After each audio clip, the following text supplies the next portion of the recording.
Welcome to the basics of Tunisian crochet. Today with this short video tutorial I'd like to talk to you about the different places in which you can insert the hook in a beginning chain of stitches when you start a project in Tunisian crochet, that is to say, when you create the foundation row. In my previous video on the Tunisian foundation row, you have seen me going with the hook under the upper bar of the stitch, forming the chain like this, the upper bar. Okay,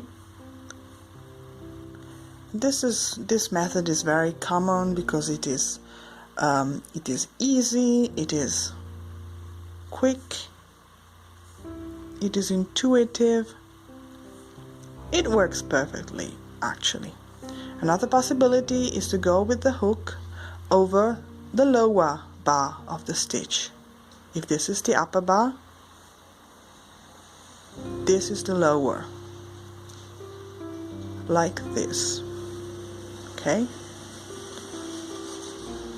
This is what I used to do in the past, for example, because it reminded me of regular crochet, but for some reasons this method is not common at all. Now in Tunisian crochet, you will find many people suggest to insert the hook in the so-called back bump or back hump or bar of the stitch. So what is this back bump, and most important of all, where is it?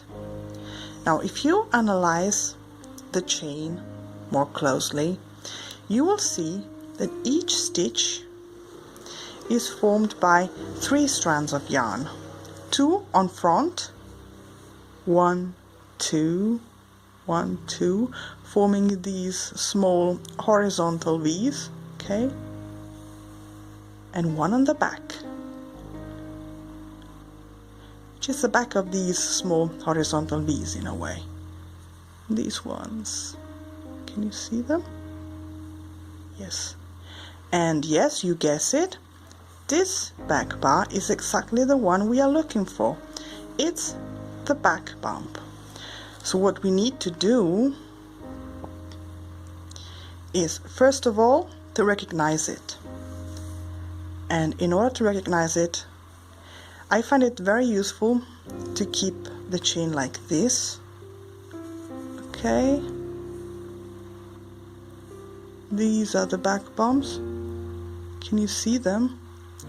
Another tip I can give you is to try and use a chunky yarn, or one like the one I'm using, which is a tubular cord yarn in a way, for practicing purposes, for you to learn how to do it, because it is not as easy to recognize it as for the other methods, of course.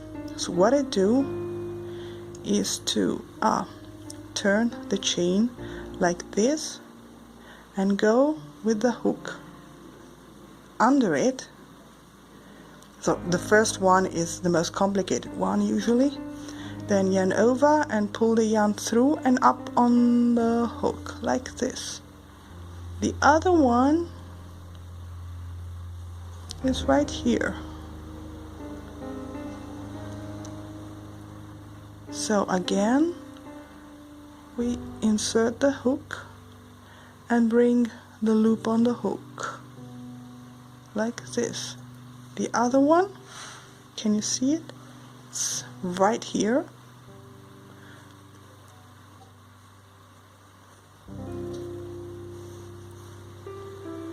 Okay.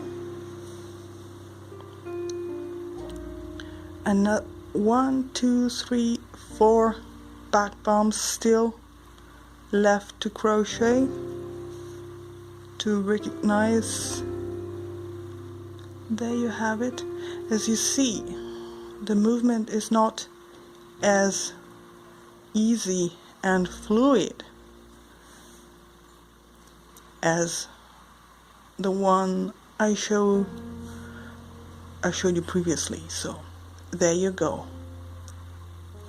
Okay, and then I proceed with the return pass as explained in my previous videos, like this. So now the question is, why is this method often preferred and suggested compared to the other ones? The reason is this.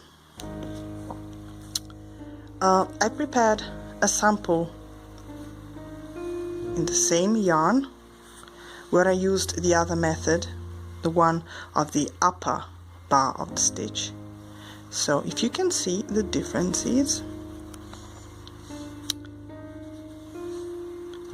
the back bump method produces a border that is clearly tidier, it looks nicer, and all stitches are more easily recognizable. This is also more useful if you need to attach another panel to your work and to sew to it, because all stitches are clearly visible. This is what it looks like if you use the upper bar method. It doesn't look bad, as you see, but even if you turn it, you see the stitches are a little bit messy, in my opinion.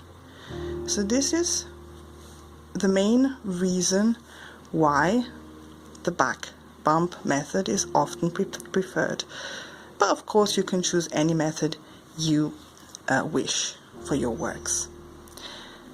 Thank you for watching, and if you like this video, don't forget to subscribe to my channel and come back for more video tutorials on Tunisian crochet in the future. Bye bye.